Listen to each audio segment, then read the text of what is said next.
ঝিলের বন্ধুরা প্ল্যান করে বস্তিতে ফুলসজ্জার ব্যবস্থা করল। ঝিল সাক্ষ্য।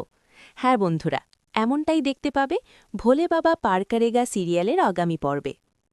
ঝিল এবং সাক্ষর জীবনে নতুন একটি অধ্যায় শুরু হয়েছে, তবে সেই শুরুটা মসৃণ ছিল না। কিছুদিন আগে তারা বিয়ে করেছে, তবে পরবর্তীতে কিছু ভুল বোঝাবুঝি ও মনের অস্থিরতায় তাদের সম্পর্কের মধ্যে সঞ্চারিত হয়েছে অসন্তোষ।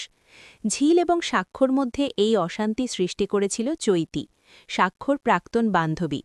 চৈতির কারণে ঝিলের সঙ্গে সাক্ষর সম্পর্ক তিক্ত হয়ে উঠেছিল এবং একসময় ঝিল মায়ের কাছে বস্তিতে চলে আসে। এদিকে সাক্ষ্য নিজের ভুল বুঝতে পারে এবং জানায় সে ঝিলকে খুব ভালোবাসে, কিন্তু কিছুটা অন্ধকারে গিয়েছিল। সে সিদ্ধান্ত নেয় ঝিলকে আবার ফিরিয়ে আনা এবং তাদের সম্পর্ক পুনরায় নির্মাণ করা, কিন্তু সে জানত না ঝিলের মনের অবস্থাটা কিভাবে পাল্টানো যাবে। তখনই তার মনে আসে কিছু ভালো কাজ করে ঝিলের মন জয় করার প্রক্রিয়া শুরু করা দরকার। সাক্ষ্য তার বন্ধুদের সহায়তা নেয় এবং তারা সিদ্ধান্ত নেয় বস্তিতে গিয়ে একটি সুন্দর ফুলসজ্জার ব্যবস্থা করা হবে।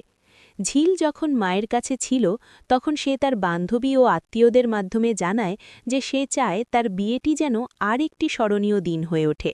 বন্ধুরা সকলেই সাড়া দেয় এবং তারা বস্তিতে ঝিলের জন্য একটি খুবই সাদাসিধে কিন্তু অসাধারণ ফুলসজ্জার আয়োজন করে। ফুলের সাজ, আলো, গানের আয়োজন এবং বিশেষ করে ঝিলের প্রিয় খাবারের ব্যবস্থা সবকিছু ছিল সঠিক পরিকল্পনায়। সবাই মিলে ঝিলকে এক নতুন আঙিনায় স্বাগত জানায়।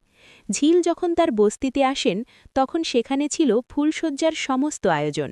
সেখানেই সাক্ষ্য তাকে উদ্দেশ্য করে বলেছিল, আমার ভুল ছিল, কিন্তু আমি এখন বুঝতে পারি তোমার মূল্য কি। তুমি ছাড়া আমি কিছুই না। ঝিলও চোখের পানি ফেলে বলেছিল, তুমি যদি ভালোবাসো তাহলে আমি তোমাকে বিশ্বাস করতে পারব। এই ঘটনা থেকেই তারা বুঝে যায় যে একে অপরকে ভালোবাসলে সম্পর্কের মধ্যে যে কোনো জটিলতা এসে দাঁড়াতে পারে, কিন্তু সেটি কাটিয়ে ওঠার মাধ্যমে সম্পর্ক আরও দৃঢ় হয়। সাক্ষ্য আর ঝিলের মধ্যে সেই সম্পর্কের শক্তি ফিরে আসে এবং তারা এক নতুন জীবন শুরু করে, বস্তির সেই ফুলসজ্জার স্মৃতি নিয়ে। এভাবেই ঝিল ও সাক্ষ্য তাদের জীবনের নতুন শুরুটা ফুলসজ্জার মাধ্যমে লাভ করে এবং জীবনকে নতুন করে ভালোবাসে। পরের আপডেট পেতে আমাদের চ্যানেলটি সাবস্ক্রাইব করে রাখুন।